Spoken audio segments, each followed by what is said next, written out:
Assalamualaikum warahmatullahi wabarakatuh. Waalaikumsalam warahmatullahi wabarakatuh. Alhamdulillahirrahmanirrahim. Pada sore hari ini Bapak Ibu bisa berkunjung di lokasi RT-MPE, yaitu Rumah Tangga Mandiri Pangan dan Energi, lokasi di Tiga Dara, Desa Kupang Jaya, Kecamatan Syahulu, Kabupaten Kampar.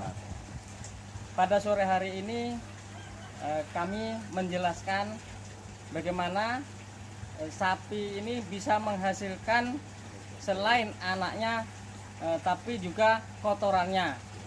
Jadi kalau di RT-MPE ini yang penghasilan utama yaitu kotorannya atau limbahnya. Limbah ada dua, yaitu pertama yang cair yang kita hadapi ini urinnya, yang kedua yang limbah padat yaitu fesesnya. Limbah cair ini yang pertama saya jelaskan yaitu ukuran kandang sapi. Untuk sapi Bali ini 6 x 3 meter untuk 6 ekor, khususnya sapi betina, karena insya Allah menghasilkan anak, dan yang utama penghasilan yaitu urin dengan fesesnya. Untuk urin sapi ini dalam satu hari satu malam satu ekor lebih kurang 5-6 liter. Jadi kalau 1 bulan tinggal dikalikan lebih kurang dapat 1000 liter. Urin yang pertama yaitu masuk ke bak penampungan yang pertama. Setelah lebih kurang 1 bulan itu dipindah ke bak yang kedua. Ini diproses, ini namanya alat aerasi, tangga aerasi, diproses selama 8 hari. Buka bisa, Pak? Bisa. 1 hari 1 malamnya ini 8 jam.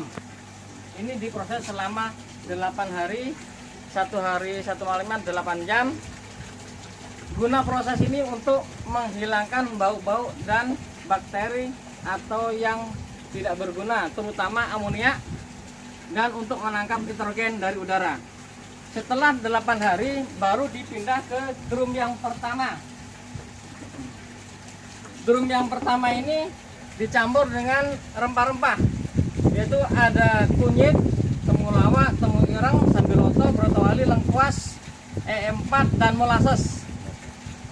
Diproses selama 3 hari, diendapkan. Setelah 3 hari baru dipindah ke drum kedua, disaring. Ini dikasih oksigen selama 3 hari untuk membuktikan proses kita ini berhasil atau belum. Kita buktikan, ada alatnya yaitu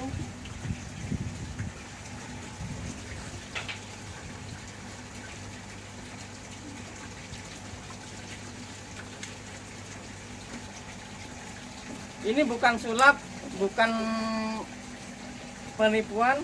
Kalau kita mengetes memakai air biasa tidak hidup. Tidak hidup.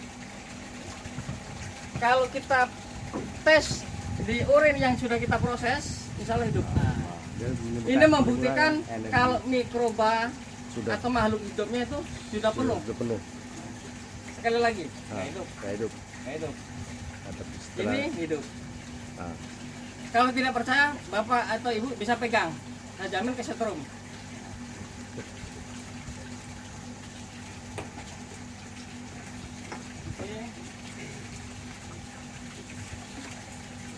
Setelah 3 hari kita pindahkan ke drum ketiga, diendapkan selama 3 hari. Nah, setelah 3 hari baru nanti keluar seperti air tag di bawah itu, Pak. Di bawah itu. Kalau di keran, coba Pak, coba Pak. Coba Pak.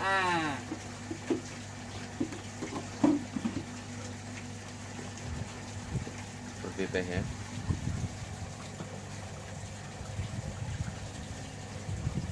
Seperti teh.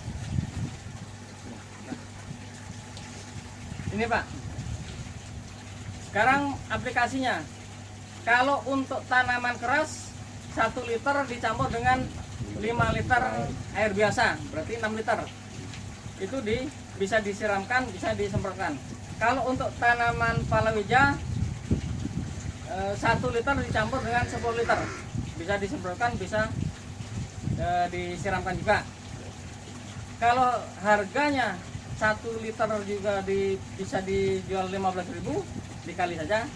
Kalau 1000 liter berarti 1 bulan dapat 15 juta. Itu untuk dari hasil urinnya. Untuk selanjutnya yang padat.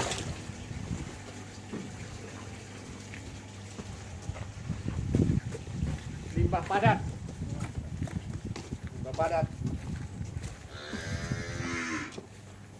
Jadi urin tadi Pak, begitu sapinya buang urin, dia masuk ke sini.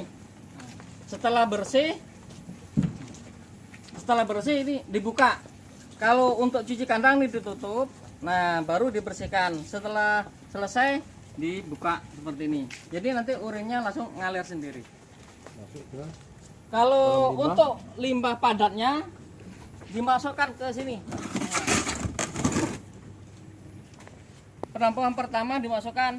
Jadi untuk prosesnya ini namanya digester. Nah, digester ini untuk kapasitas 3 kubik. Jadi kalau proses awalnya selama 21 hari. Setelah 21 hari nanti keluar gasnya di sini. Nah, ada nih. Nanti untuk proses bisa melihat kita memang betul keluar api di dapur sebelah sana.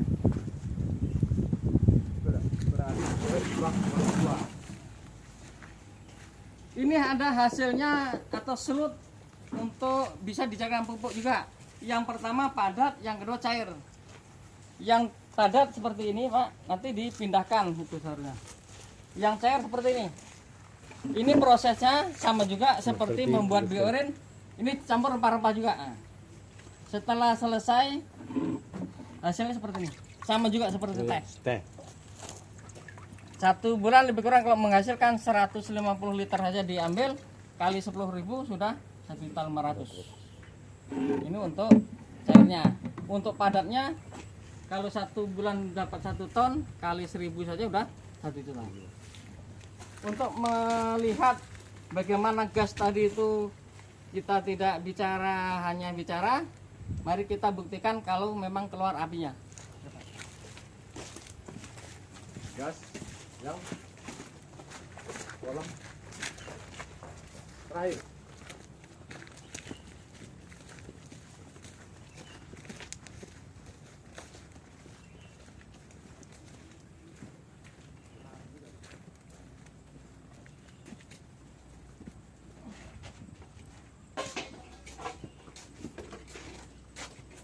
Kalau untuk lampunya Petromax seperti zaman dulu yaitu seperti ini.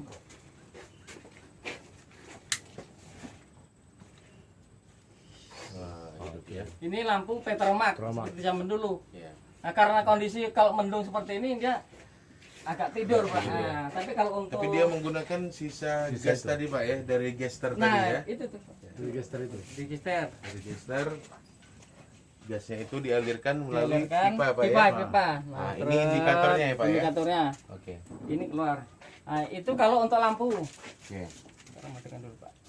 Kalau untuk kompornya ini, Pak. Oh, jadi bisa dua ya Pak? Bisa kompor, dua. bisa lampu. Bisa lampu. Dijamin Oke. panas. Kalau Bapak Ibu tidak percaya bisa dipegang. Ya, apinya biru ya. Apinya biru. Seperti gas. Ini berarti gas tekanan rendah ya Pak? Tekanan rendah. Mhm. Insya Allah tidak akan meledak Mhm. Tapi bisa dan dibuat kemasan terjamin. juga kan? Jadi penyimpanannya Pak selain di pipa ini di mana bisa digunakan? Bisa ditabung seharusnya Pak. Bisa Ditabung ditabung. seperti terpal itu. Oh, bisa juga di ban dalam ya Pak ya? Bisa di ban dalam bisa juga. Oke. Ini tergantung kita kebutuhan. Tapi kalau punya sendiri atau hanya 2 keluarga, salurkan ke pipa. Salurkan ke pipa langsung Bisa ya. ke pipa. Nah, seperti itu Pak. Kalau ibu-ibu nggak percaya bisa dipegang nih, panas apa Pegang tidak? panas lah. Bapak namanya. Jadi produknya itu bisa jadi pupuk cair, bisa, jadi cair, pupuk padat, padat, dan gasnya bisa digunakan untuk digunakan memasak dan untuk lampu. Untuk lampu. Ini lebih bagus lagi kalau kita pas jauh dari listrik. Listrik ya. Nah, bisa. Seperti di pedalaman ya Pak. Pedalaman. Kalau di perkotaan ini yang bisa digunakan. Kalau di pinggir-pinggir kota. Jadi ini luas lahan berapa Pak? Yang kita punya yang sebelah itu 1000 meter, yang sebelah sini 1.500 meter persegi. Digunakan untuk pertanian, Untuk pertanian, Perikanan. untuk perikanan, untuk peternakan ayam ya. ayam, Aha. untuk kolam ikan Lalu juga ada. dan sapi ya Pak ya. Sapi seperti itu. Ada pertanyaan Bapak Ibu? Jadi tadi mengingat dalam proses yang telah jadi bio apa tadi Pak? Biogas. Apa biorin? Biorin. Ya, yang cair Itu untuk biorin. tanaman keras bisa untuk tanaman sawit. Untuk tanaman sawit. Untuk tanaman sawit yaitu 1 liter dicampur dengan 5 liter air. Bisa disiramkan, bisa disemprotkan tergantung kondisi Kondisi lahan. lahan. Nah, Jadi kandungan unsur apa yang terdapat di dalam biourin itu sendiri Pak? yang terutama N, Pak ya. Nitrogen ya. Nitrogen. Menyimpan N ya. Ya, karena ya. Dan insya Allah itu terjamin, amoniaknya itu sudah terurai kan Oke. oleh tangga aerasi tadinya. Makanya kalau kencing sapi yang asli begitu itu kita masukkan tangan kita ada rasa gatal segala macam. Kalau itu dingin. Ya, berarti dalam 1 liter itu dicampur dengan 5 liter air. Ya. Itulah dosis dia untuk kebutuhan satu Tanaman pokok keras, ya. tanaman sawit. Bisa untuk 1 sampai 3 bisa. Oh, berarti bisa. Bisa. Oh, gitu. Berarti dia kan setelah biourin 1 liter dicampur dengan 5 liter air jadi terjadilah dia 6 liter. 6 liter. Nah, dalam 6 liter itu kebutuhan Bisa untuk untuk tiga. berapa pokok? Untuk 3 pokok bisa Untuk 3 pokok lah untuk 3 minimal. pokok minimal. Berarti 6 liter berarti untuk 1 liternya 2 liter lah Nah, per pokok. 2 liter per pokok ya. Berarti disemprot atau disiramkan di piringan. dikirimkan. Itu biasanya digunakan untuk lahan yang berpasir, berpasir dan yang tanahnya liat. Bagi kalau misalnya palawija Pak seperti cabai di belakang. Nah, di belakangnya ada cabai. Ini juga menggunakan pupuk biourin tadi ya Pak? Biorin. Ini karena kondisi yang terlalu asam kemarin kurang dolomit. Jadi peker itu semua. Ini terus terang kurang dolomit kemarin. Ya, jadi keburu tanamannya sudah harus ditanam, dolomit kurang dipaksa tanam. Jadi memang dolomit dulu baru kita maintain dengan biourin ya Pak? Oke. Jadi ini sebenarnya untuk aplikasi biourin ini bagusnya Pak Suroto, dia kita kasih pupuk kimia dulu apa biourin dulu? Lebih seperti ini sebetulnya kalau biourin ini sama dengan pupuk organik kan? Organik, ya. Nah, organik. Sama dengan tujuan pemerintah seharusnya kalau menggunakan 50% saja menggunakan organik, Ya. sudah terbantu pemerintah itu 50%. Iyalah. Nah, jadi kalau sebetulnya seperti ini Pak ya. Seperti yang saya sampaikan juga, kalau memang betul-betul menggunakan organik, dicoba selama 5 tahun itu bisa tidak? Nah, jadi kalaupun Bapak mau menggunakan organik ini lebih bagus organik dulu, tapi jangan ditinggalkan anorganik. Ya. Karena anorganik untuk mempercepat, organik ini untuk memperbaiki struktur Ya, tanah, tanah. iya kan? Untuk menyediakan mikroba yang membantu untuk pertumbuhannya. Nah, berarti aplikasinya seperti tanaman sawit, kita pupuk dulu, pupuk kimia atau organik, baru kita kasih pupuk biourin. Lebih bagus sebenarnya. Berarti Pak dari 1 kakak ini kan tadi terdiri dari beberapa unit usahanya ini, ada seperti perikanan, peternakan, habis itu ada untuk biogas sendiri. Jadi perkiraan Bapak sekitar berapa dapat 1 bulan? Dari peternakan sendiri tadi itu 15 juta, 1.500.000 sudah. Ya, 16 juta. 16 juta tambah 1 juta dari pupuk padatnya 17.500.000. Ya. Nah, belum dari ikannya, dari Iya. ayamnya. Iya. Kalau dihitung-hitung tidak kurang dari 20 juta kalau memang benar-benar diterapkan. Oke. Nah, per bulan Berarti seharusnya. bagus sekali Pak ya program RTMPE ini ya. Insya Allah. Memang program dari Bapak Bupati Kampar yang lalu itu kalau memang diterapkan benar-benar oke. Dan menghasilkan biourin yang Jadi cukup kesimpulannya banyak tadi per Pak, liter ya. kandang sapi ukuran 3x6. 3 kali 6 untuk 6 ekor sapi. 6 ekor sapi. Nah, Bisa menghasilkan lebih kurang 1.050 liter lah lebih 1050 kurang. liter 1 bulan ya. 1 bulan itu. Baik, ada lagi Ada Bapak Bapak, yang mau Ibu? disampaikan? Ada lagi Pak Rijen? Nggak ada. Oke. Kalau tidak untuk sementara kami mohon maaf karena penyampaian ini kalau belum puas bisa nanti menghubungi ke hotel ke Tiga Darah. Dari kami, assalamualaikum warahmatullahi wabarakatuh. Waalaikumsalam.